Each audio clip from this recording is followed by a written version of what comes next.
like cheap guitars. And so do you. It's okay, I decided for you. So when I picked up a sick baritone guitar for less than $200 from one of my local shops used, I got tone wood. And so did you. So today we are gonna check out my new LTD Viper 201B. And because part of it is broken, we're gonna upgrade it too. Let's do it.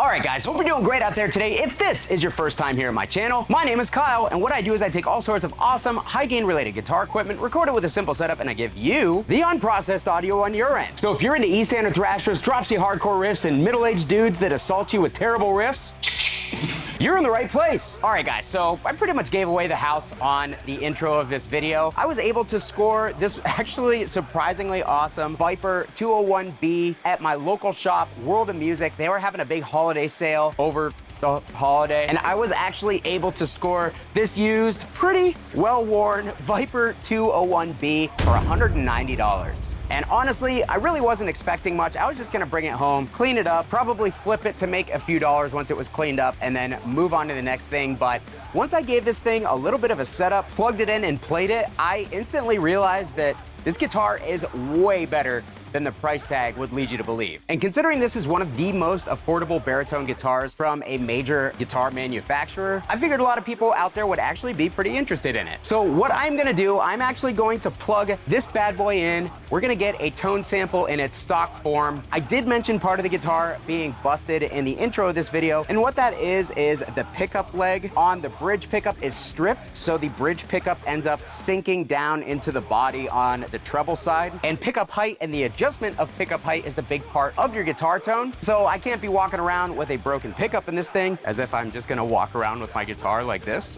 I don't know. How do you do, sir? I play guitar very poorly. Yes, I am a disappointment to my father. So with that being said, I actually recently got a shipment of pickups from my new friends over at Corrigan Pickups. So we have his most popular pickup, the fucker. And yes, I am 100% installing that pickup into this guitar because it's called the fucker to drop in the bridge position. And then I have another quick and simple mod, and that is just to replace the crappy stock ESP tuners with some locking tuners with a better ratio, because these tuners do feel like doo-doo butt mud. So real quick, let's hear a sound sample of this bad boy.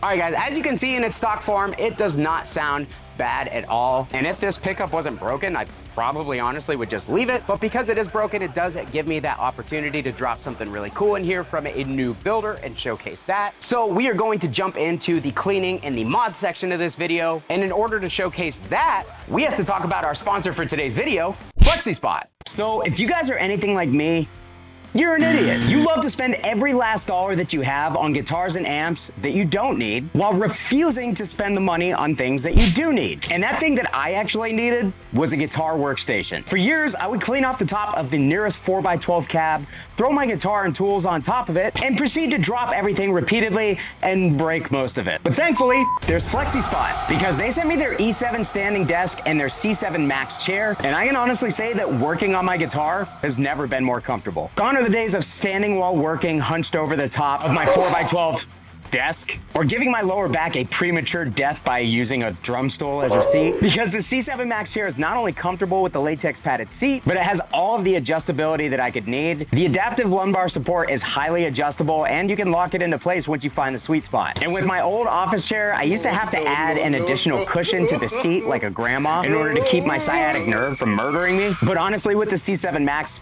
there's no need. It also features a relaxation mode with a 4-level adjustable backrest, a maximum recline of 135 degrees, 5D armrests, and an extendable footrest. The C7 Max accommodates heights from 5'7" to 6'9" and has a weight capacity of 300 pounds. And the best part is FlexiSpa offers a 30-day return policy, so you can try the chair out, no risk to you whatsoever, and they offer a 4-year warranty with direct replacement for damaged parts. So if you're tired of working on your amps and guitars in discomfort, you can use my exclusive code C730 in order to save $30 off your purchase of the C7 Max chair. Head to the link in the description and the comments, and thanks to FlexiSpot for sponsoring this video.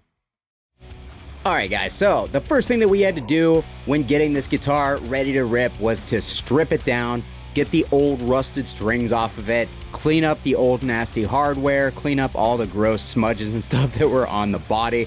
It was actually pretty dirty, and I like my guitars to just be physically clean. The hardest part of the entire guitar to clean was definitely the fretboard.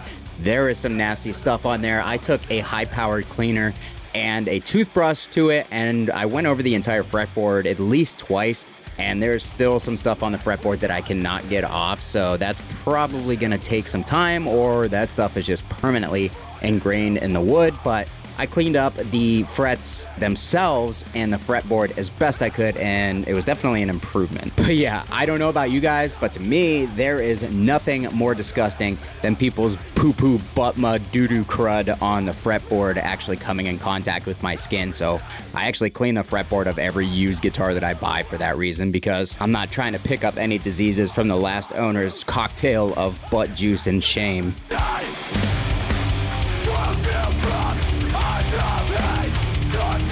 Next up, it was time to actually remove the pickups, and that includes unsoldering them from the stock pots, which I'm going to leave in for now. Kind of wondering if it's the actual screw itself that is causing the pickup leg to slip and not hold in place. I'm kind of hoping that that is the issue, because the pickup honestly, it didn't sound as bad as I thought it was going to. And if I ever want to resell this thing, I definitely don't want my premium parts to still be in it. And I would like to reuse these stock pickups and the stock tuners. So I'm going to do my best to preserve those items while removing them.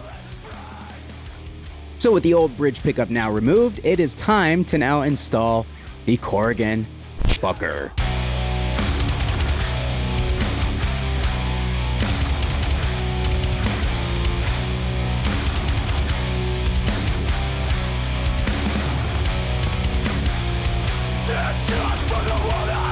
With the pickups all done, now it was time to move to the headstock and remove the old stock poo-poo doo-doo ESP branded tuners and install our new locking tuners from the legend of industry, Safu. And as you see here, I only removed one of the ESP tuners to start because I wanted to test fit one of the new Safu tuners just to make sure that it fit and everything lined up properly. This is always a good idea because I've definitely removed an entire headstock worth of tuners before to find out that the tuners that I bought to replace it don't fit.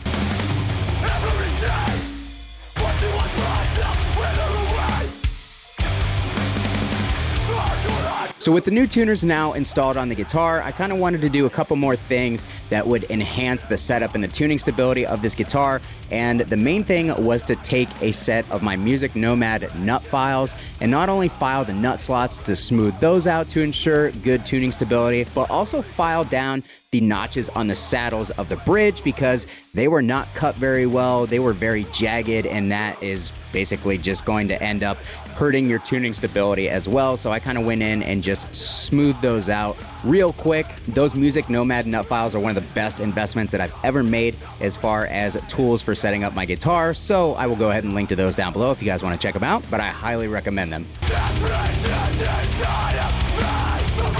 And last but definitely not least, it was time to get a fresh set of strings on this guitar, and for that I went with SIT strings. Now I actually haven't announced this to the public yet, but I am an SIT strings artist and affiliate now. I've actually been using them for quite some time. I just haven't had a chance to make an official announcement, which I'll be doing sometime here in the near future, but I've been using their strings for a while. Really, really great strings. I'll put my affiliate link down below in the description of this video if you guys want to check them out and help the channel. So yeah, with all the work now done, it is actually time to get this thing plugged in and enjoy it. I'll meet you over at the rig.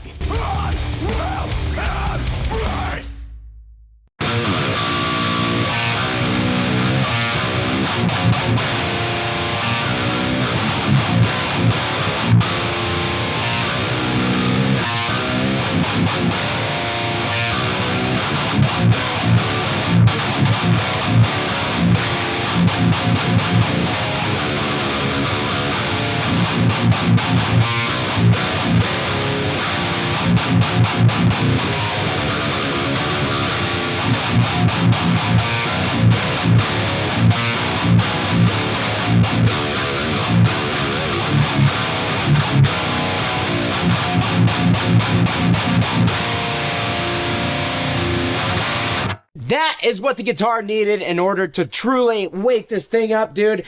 I was not really expecting that big of a difference in the pickup, but holy shit. This pickup has a ton of upper mid grind and clarity compared to the previous pickup, which I didn't think sounded bad. On top of that, the palm mutes on this thing are extremely tight while still being punchy. This thing sounds awesome. The differences that you guys are gonna hear are not massive, but they are absolutely there between the two pickups, and they were really noticeable to me as I was playing because I did feel like that old pickup kind of was missing some of that upper mid grind that I would like in a tuning like this, and this Corrigan fucker seriously added exactly what I thought the guitar needed. So after the little setup tweak, after the tuners, after the new pickup, shut up! This thing is a blast to play. I will say these generic Amazon locking tuners that I bought are definitely not doing it for me. They do have a really smooth feeling ratio or turn to them, and they are nice feeling as you're tuning up, but as soon as you tune down, they have that weird sloppy play thing going on where when you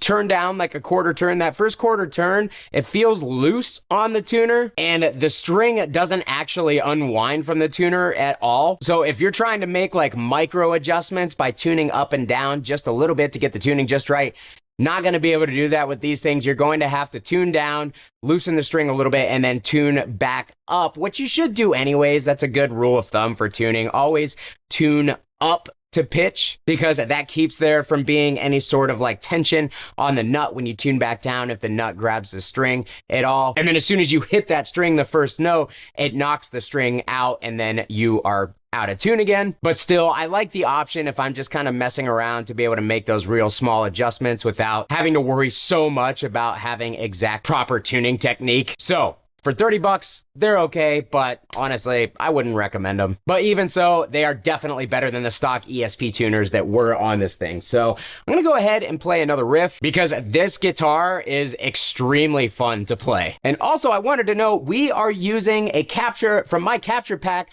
of the Lichtlerm Prometheus. I have a whole bunch of Quad Cortex capture packs available for purchase, lots of cool boosts and stuff like that. And I kind of wanted to highlight them in this video a little bit because I don't really talk about them or advertise them a whole lot. But if you like what you hear in this video, you can head over to my Patreon or you can message me on Facebook or Instagram in order to purchase them. All of my capture packs are 15 bucks a piece.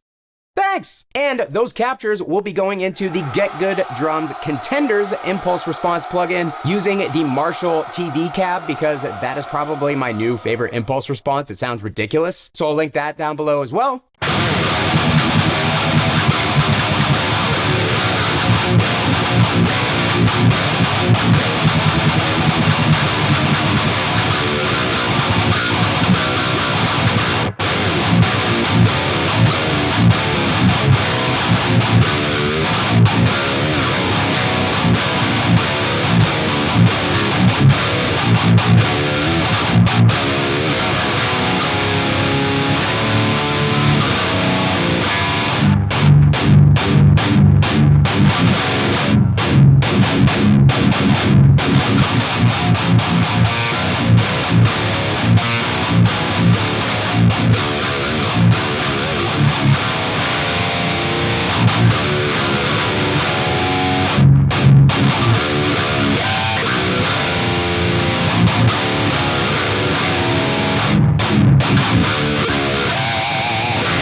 Dude, so I am playing through the Quad Cortex through my JBL 305P Mark II monitors that are sitting on this metal shelf over here.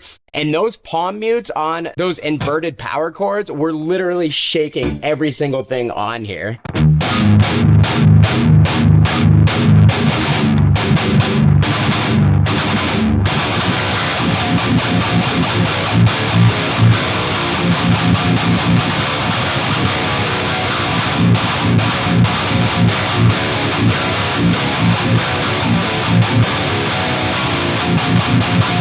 All right, so this thing sounds awesome. One thing I am noticing, I do think that I need to put just a little bit of relief in the neck on the guitar because I am getting some buzz on some of those open palm mutes, power chord palm mutes. That's that scratchiness that you might be hearing. So that just means that I've got the action maybe a little too low, or I have not quite enough relief in the neck in order to give the string the proper amount of room to be able to vibrate without hitting the frets. So that's an error on my part setting the guitar up. I'm still getting this thing settled in, but still, this thing is a blast to play. And really the main point of this video, guys, is I feel like my channel gets categorized as like a higher end gear channel a lot of the time. And while I do get to check out tons of really sick high-end gear, no doubt about it, I, at heart, am somebody who just loves taking a budget piece of gear and making it scream. I've always loved taking cheap guitars, giving them a good setup, putting some new strings on them, cleaning them up a little bit, finding a pickup that fits the tone and the feel of the guitar, and just turning it into an awesome budget ripper. That's actually probably one of my favorite things to do when it comes to this hobby of playing guitar, and that is exactly what this little project was. And it just brings me so much joy to get a guitar like this that was sitting neglected in the back room of my local shop. It was being sold at a discount because it needed some work, and it makes me happy to not only get it and get it back into working condition and turning it into a guitar worth playing, but turning it into a guitar that is actually a blast to play and that I think is going to inspire me to play some stuff that I wouldn't normally play, or to actually want to play guitar in general, because I've really been thinking about this guitar when I'm not here at the studio a lot, thinking like, man, it'd be fun to sit down and rip on that thing right now. And I just haven't had that feeling about guitar in a while, and it's really bringing it back. So yeah, let's try one more of my captures here. Let's see if I can get something else really nice and tight for this particular guitar. All right, guys, so I picked out another one of my captures from a capture pack that I haven't really advertised at all, and that is my Marshall JCM 900 SLX capture pack. I've got a whole bunch of SLX captures doing a whole bunch of different tones, and this particular one was hitting it with a dirty tree, so it's gonna be really good for these down-tuned tones. So here we go.